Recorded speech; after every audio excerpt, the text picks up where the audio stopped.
Okay, पहले से कैसे मुख्तलिफ होगा? हमने 9 मई भी होते देखा। हाँ, अब वो देखें ना क्रैकडाउन कैसे मुख्तलिफ होगा। एग्जांपल मैं दे रहा हूँ, अभी खबर एक आ रही है कि केपी गवर्नमेंट जो है वो कह रही है कि मई 9 में जो लोग जिनके खिलाफ FIRs हुई थी इन केपी जी, वो हम विड्रॉ करवाएंगे, क्योंकि वो पॉलिटिकली मोटिवेटेड है अकॉर्डिंग टू देम। मगर उधर से खबरें आ रही हैं कि सेंटर कह रहा है ऐसी की तैसी हम चैलेंज करेंगे अगर आप विड्रॉ करेंगे। जी, तो ये अटॉर्नी जनरल साहब को एडवांस नोट कर दिया कि आप तैयारी करें, अगर ये विड्रॉ करते हैं तो यू चैलेंज देयर विड्रॉल और इसको सख्ती करनी है। पहले हमने ये सुना था कि आहिस्ता आहिस्ता रिलीज कर रहे हैं लोगों को, याद है एक लॉट को पहले उन्होंने किया था। जी, अली अमीन गंडापुर साहब भी ऐसी एक्शंस लेते दिखाई देते सो अब ये मतलब है कि अब जो लोग ओपनली PTI को सपोर्ट करते हैं, आई थिंक दे सबके ऊपर ही अब जैसे कहते हैं ना सख्ती होगी, सबको मोहतात होना पड़ेगा। सबको होना पड़ेगा।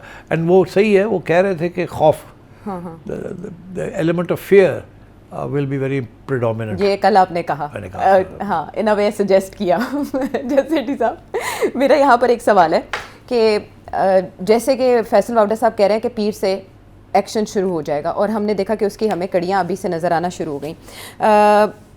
पाकिस्तान तहरीक इंसाफ के हवाले से इख्तियार वली साहब जो नून लीग के रहनुमा, उनका कहना है कि अब इमरान खान और पाकिस्तान में से किसी एक का इंतखाब करना होगा। जो पहले सिचुएशन हमने देखी थी कि दस्तबरदारी के लिए एक प्रेस कॉन्फ्रेंस करनी पड़ती थी सुथरे होने के लिए, क्या वही सिलसिला दोबारा शुरू होगा? और वो बैरिस्टर गौहर जो हमें मोतदिल रहनुमा दिखाई देते हैं, वो भी अली अमीन गंडापुर साहब की तरह किनारा कश होते दिखाई दे रहे हैं आपको? बिल्कुल होते दे रहे हैं, मुझे नज़र आ रहा है।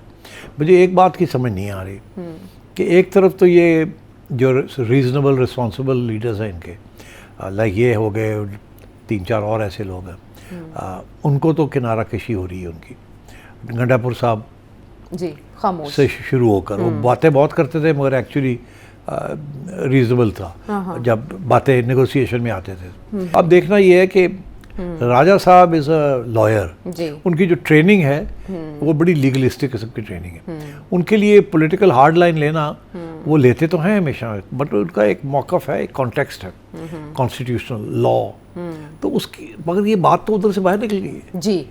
अब खान साहब भी उसके आउटसाइड और दूसरी तरफ भी आउटसाइड, मगर मैं तो इसलिए मैं ये देखूंगा कि ये जो करंट लीडरशिप है जो इसको दाद दी है इमरान खान साहब ने, और सलमान राजा साहब को कमेटी का बना दिया है कि जो 40 की या 30 की कमेटी थी उसको ख़त्म करके 8-10 लोग लें और हार्ड लाइन लें। अब मैं देखूंगा कि सलमान राजा साहब जैसे लोग ये अब कहाँ खड़े होंगे, ये कैसे हार्ड लाइन लेंगे, किस किस्म की।